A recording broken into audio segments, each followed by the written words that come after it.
தூத்துக்குடி மாவட்டம் கோவில்பட்டி அருகே உள்ள இலுப்பையூரணி ஊராட்சிக்குட்பட்ட என்ஜிஓ காலனியில் கடந்த 10 தினங்களுக்கு முன்பு பெய்த மழையின் காரணமாக மழைநீர் குடியிருப்புகளில் தேங்கி நிற்கிறது. இதற்கு வடக்கு திட்டங்குளம் கண்மாயை ஏலம் எடுத்தவர்கள் கண்மாயில் இருந்து தண்ணீர் வெளியேறும் பகுதியில் கம்பிவலை மற்றும் சீமை கருவேல மரங்களை வெட்டி தடுத்து வைத்திருப்பதை காரணம் என்று அப்பகுதி மக்கள் குற்றம் சாட்டினர். இந்நிலையில் மழையால் பாதிக்கப்பட்ட பகுதியை வட்டாட்சியர் லெனின் பார்வையிட்டு மழைநீரை வெளியேற்ற நடவடிக்கை எடுப்பதாக உறுதியளித்தார். 3 வருஷமா இப்படிதான் சார் இருக்கு. நாங்கள் எல்லா இடத்துலையும் கம்ப்ளைண்ட் பண்ணிட்டோம், யாருமே எந்த நடவடிக்கையும் எடுக்கல. அதனால இப்போ இந்த மாதிரி சொல்லிட்டு இருக்கோம். அதிகாரி பிடிஓ ஹவுஸ்லேருந்து வந்தாங்க, தூத்துக்குடி அங்கேருந்து வந்தாங்க. நாங்கள் ரோடு போடுறோம், பாலம் கட்டி தரோன்னு சொன்னாங்க. ஆனால் எந்த ஆக்ஷனும் எடுக்கலை சார்.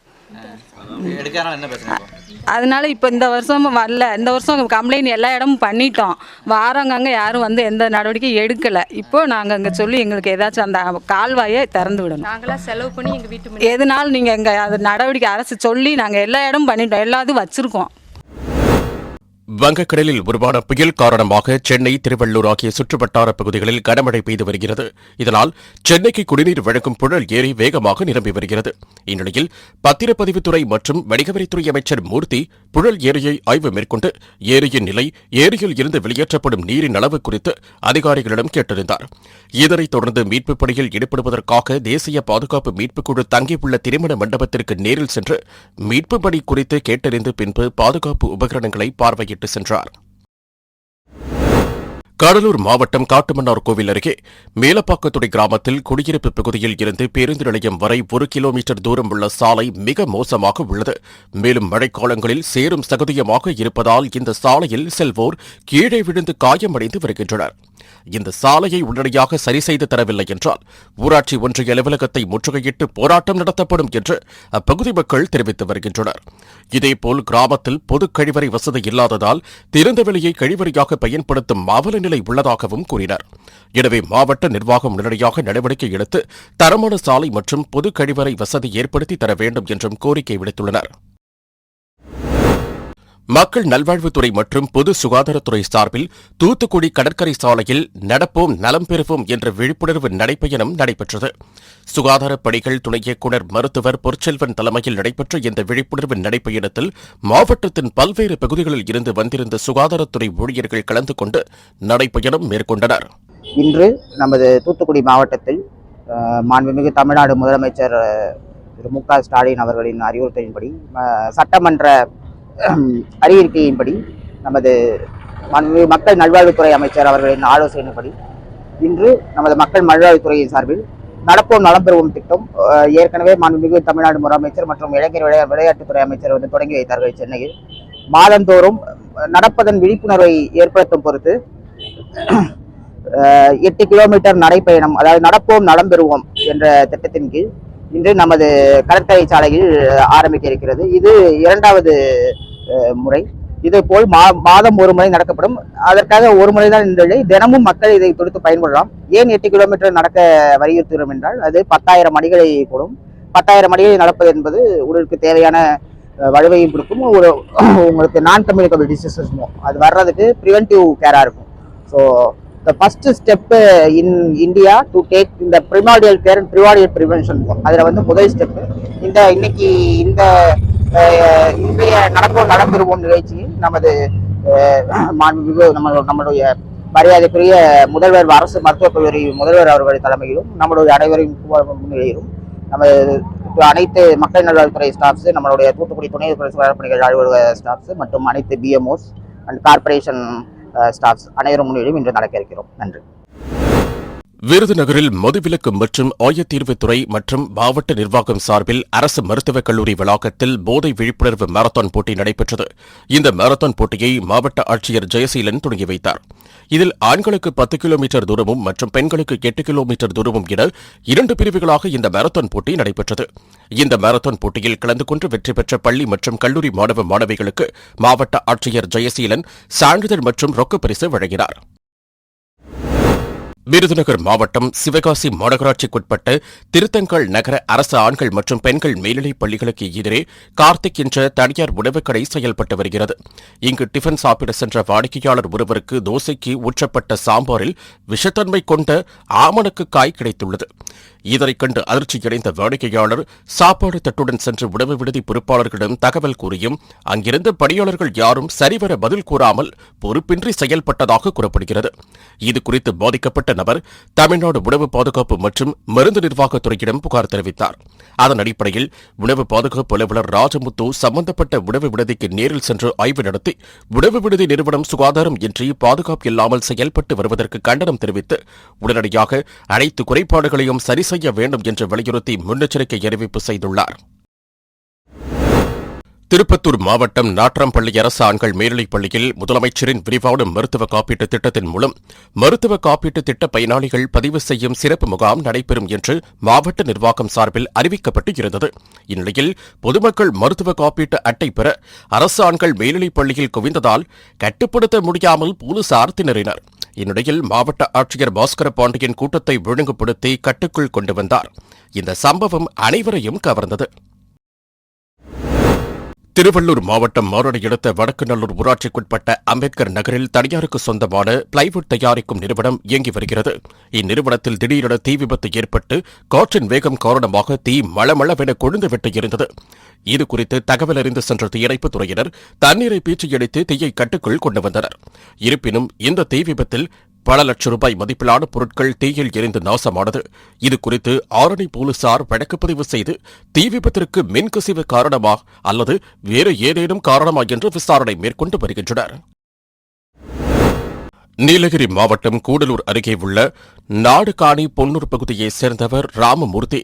இவர் தேவால வனப்பகுதியில் விறகு சேகரிக்க சென்றதாக கூறப்படுகிறது. இந்நிலையில் அவர் வீடு திரும்பாததால் அவரது உறவினர்கள் வனச்சரக அலுவலகத்தில் தகவல் தெரிவித்தனர். இதனைத் தொடர்ந்து வனத்துறையினர் வனப்பகுதியில் தேடி பார்த்தபொழுது வனப்பகுதியில் ராமமூர்த்தி சடலமாக கிடந்துள்ளார். மேலும் ராமமூர்த்தியின் சடலம் கிடந்த இடத்தில் யானைகளின் கால் தடங்கள் இருந்ததாக கூறப்படுகிறது. இதனைத் தொடர்ந்து ராமமூர்த்தியின் சடலத்தை பிரேத பரிசோதனைக்காக கூடலூர் அரசு மருத்துவமனைக்கு அனுப்பி வைத்து விசாரணை மேற்கொண்டு வருகின்றனர். சென்னை மதுரவாயில் அடுத்த வானகரம் மீன் மார்க்கெட்டில் வார விடுமுறை நாளான ஞாயிற்றுக்கிழமைகளில் மீன் வாங்க மக்கள் கூட்டம் கூட்டமாக வருவது வழக்கம். அதேபோல் ஞாயிற்றுக்கிழமையான இன்று மழை மற்றும் புயல் எச்சரிக்கை இருந்தும் வானகரம் மீன் மார்க்கெட்டிற்கு அசைவ பிரியர்கள் ஏராளமானோர் வருகை தந்து ஆர்வமுடன் மீன்களை வாங்கிச் சென்றனர். உலக மாற்றுத்திறனாளிகள் தினத்தை ஒட்டி திருவாரூர் மாவட்டம் மன்னார்குடியில் திருவாரூர் மாவட்ட மாற்றுத்திறனாளிகள் நலசங்கம் சார்பில் 2 சக்கர வாகன விழிப்புணர்வு பேரணி நடைபெற்றது. இதில் ஏராளமான மாற்றுத்திறனாளிகள் கலந்து கொண்டு மகிழ்ச்சியுடன் கேக் வெட்டி இனிப்புகள் வழங்கி கொண்டாடினர். தேனி மாவட்டம் சின்னமனூர் காவல் நிலையத்தில் சிறப்பு சர்பாய்வாளராக பணிபுரிப்பவர் ராதாகிருஷ்ணன். இவர் புலிக்குத்தியில் இருந்து அம்மாப்பட்டி செல்லும் சாலையில் தோட்டத்து வீட்டில் வசித்து வருகின்றார். இவர் பணிக்கு சென்ற நேரத்தில் வீட்டில் யாரும் இல்லாதபோது நள்ளிரவில் வீட்டிற்குள் புகுந்த மர்ம நபர்கள் வீட்டில் இருந்த TV, home theatre, cylinder, gas stove உள்ளிட்ட பல்வேறு பொருட்களை கொள்ளையடித்துக் கொண்டு வீட்டில் இருந்த சிசிடிவி கேமராவை உடைத்துவிட்டு சென்றுள்ளனர். பின்னர் காலை வீடு திரும்பிய ஆய்வாளர் வீட்டில் கொள்ளையடிக்கப்பட்டுள்ளதைக் கண்டு அதிர்ச்சியடைந்து இதுகுறித்து காவல் நிலையத்தில் புகார் அளித்துள்ளார். இந்த புகாரின் அடிப்படையில் வழக்குப்பதிவு செய்த போலீசார் சிசிடிவி காட்சிகளின் அடிப்படையில் வருசநாட்டைச் சேர்ந்த செல்வம் மற்றும் பெரியகுளத்தைச் சேர்ந்த ஸ்ரீதரை பிடித்து விசாரணை மேற்கொண்டதில் அவர்கள் ஆய்வாளர் ராதாகிருஷ்ணன் வீட்டில் பொருட்களை திருடியது கண்டுபிடிக்கப்பட்டது. இதனையடுத்து அவர்களிடம் இருந்த சிலிண்டர் மற்றும் கேஸ் ஸ்டவ் உட்பட வீட்டுப் பொருட்களை பறிமுதல் செய்த போலீசார் இருவரையும் கைது செய்து சிறையில் அடைத்தனர். வங்கக்கடலில் உருவாகியுள்ள புயல் காரணமாக உதகை மற்றும் அதன் சுற்றுவட்டார பகுதிகளில் காலை முதல் கடும் பனிமூட்டத்துடன் கூடிய சாரல் மழை பெய்து வருகிறது. குறிப்பாக உதகை கூடலூர் தேசிய நெடுஞ்சாலையான ஹில்பாங், பெங்கல் போஸ்ட், HTF, தலைக்குந்தா, காந்தல் உள்ளிட்ட பகுதிகளில் கடும் பனிமூட்டம் காரணமாக வாகன ஓட்டிகள் முகப்பு விளக்குகளை எரியவிட்டவாறு வாகனங்களை இயக்கி வருகின்றனர். மேலும் உதகையில் கடும் குளிர் நிலவி வருவதால் சுற்றுலாப் பயணிகள் மற்றும் பொதுமக்களின் இயல்பு வாழ்க்கை பாதிக்கப்பட்டுள்ளது. மிக்ஜாம் புயல் காரணமாக மயிலாடுதுறை மாவட்டம் சீர்காழி அருகே பெருந்தோட்டம் கிராமத்தில் பெய்து வரும் மழையால் அப்பகுதியைச் சேர்ந்த ஜமீல்ராஜ் என்பவரின் ஓட்டு வீடு இடிந்து விழுந்துள்ளது. இதில் ஜமீல்ராஜ், அவரது மனைவி கமலாதேவி, மகள் சுபஸ்ரீ ஆகியோர் படுகாயமடைந்தனர். இதனையடுத்து அவர்களை மீட்ட பகுதி மக்கள் சிகிச்சைக்காக சீர்காழி அரசு மருத்துவமனையில் அனுமதிக்கப்பட்டனர். இதுகுறித்து திருவெண்காடு போலீசார் வழக்குப்பதிவு செய்து விசாரணை மேற்கொண்டுள்ளனர். உலக மாற்றுத்திறனாளிகள் தின விழாவை முன்னிட்டு திருச்சி கலையரங்கத்தில் மாற்றுத்திறனாளிகளுக்கான நலத்திட்ட உதவிகள் வழங்கும் விழா நடைபெற்றது. இதில் பள்ளிக்கல்வித்துறை அமைச்சர் அன்பில் மகேஷ் பொய்யாமொழி கலந்து கொண்டு 292 மாற்றுத்திறனாளிகளுக்கு ரூபாய் 67 லட்சம் மதிப்பிலான நலத்திட்ட உதவிகளையும், சிறப்பாக சேவையாற்றிய தொண்டு நிறுவனங்களுக்கு கேடயம் மற்றும் பாராட்டு சான்றிதழ்களையும் வழங்கினார். இந்நிகழ்வில் மாவட்ட ஆட்சித்தலைவர் பிரதீப் குமார், மாவட்ட மாற்றுத்திறனாளி நல அலுவலர் சந்திரமோகன் மற்றும் அலுவலர்கள், மாற்றுத்திறனாளிகள், அவர்களது பெற்றோர்கள் திரளாக கலந்து கொண்டனர். சேலத்தில் தமிழ்நாடு அனைத்து அரசு அலுவலர்கள், ஆசிரியர்கள் மற்றும் உள்ளாட்சி பணியாளர் சங்கங்களின் கூட்டமைப்பின் ஆலோசனைக் கூட்டம் நடைபெற்றது. மாநில தலைமை ஒருங்கிணைப்பாளரும் தமிழ்நாடு அரசு அலுவலர் ஒன்றியத்தின் மாநில தலைவருமான அமிர்தகுமார் தலைமையில் நடைபெற்ற இந்த கூட்டத்தில் 100க்கும் மேற்பட்ட ஆசிரியர்கள் மற்றும் அரசு அலுவலர்கள் கலந்து கொண்டனர். இதில் அரசு ஊழியர்களின் நீண்ட நாள் கோரிக்கையான பழைய பென்ஷன் திட்டத்தை அமல்படுத்த வேண்டும், தமிழ்நாடு அரசு நிறுத்தி வைத்துள்ள சரண்டர் விடுப்பு பணப்பலன்களை மீண்டும் வழங்கிட வேண்டும், தலைமைச் செயலகம் உள்ளிட்ட அரசு துறைகளில் உள்ள காலி பணியிடங்களை நிரப்பிட வேண்டும் உள்ளிட்ட கோரிக்கையை வலியுறுத்தி டிசம்பர் 21ஆம் தேதி சேலம் மாவட்ட ஆட்சியர் அலுவலகம் முன்பு மிகப்பெரிய போராட்டம் நடத்தப்படுவதாக தீர்மானம் நிறைவேற்றப்பட்டது. சென்னை தாம்பரம் சானிட்டோரியத்தில் அரசு நெஞ்சக நோய் மருத்துவமனை செயல்பட்டு வருகிறது. இங்கு பெய்த கனமழையின் காரணமாக மருத்துவமனை வளாகம் முழுவதும் மழைநீர் குளம் போல் தேங்கி நிற்கிறது. மருத்துவமனையில் சிகிச்சைக்காக வருபவர்கள் அமரக்கூடிய இடம், நடந்து செல்லும் பாதை, வாகனங்கள் செல்லும் பாதை முழுவதும் முழங்கால் அளவிற்கு மழையால் சூழப்பட்டுள்ளது. இதனால் பொதுமக்கள் மிகுந்த சிரமத்திற்குள்ளாகியுள்ளனர். தேங்கி நிற்கும் மழைநீரை அப்புறப்படுத்த மோட்டார் வைக்கப்பட்டு இருந்தாலும் இயக்கப்படாமல் இருப்பதால் தேங்கிய மழைநீர் வடியாமல் இருப்பதாக பொதுமக்கள் குற்றம் சாட்டியுள்ளனர். ஈரோடு மாவட்டம் சத்தியமங்கலம் மக்கள் சட்ட உரிமைகள் சமூக சேவை இயக்கம் மற்றும் வெற்றி நர்சிங் கல்லூரி சார்பில் மாரத்தான் போட்டி நடைபெற்றது. இந்த போட்டியை சத்தியமங்கலம் நகர அனைத்துக் கட்சி நிர்வாகிகள் கொடியசைத்து துவக்கி வைத்தனர். இந்த மாரத்தான் போட்டியில் 6 வயது முதல் 17 வயது வரை உள்ள ஆண், பெண் என 300க்கும் மேற்பட்டோர் கலந்து கொண்டனர். இதில் வெற்றி பெற்றவர்களுக்கு பரிசுத் தொகை மற்றும் கேடயம் வழங்கப்பட்டது.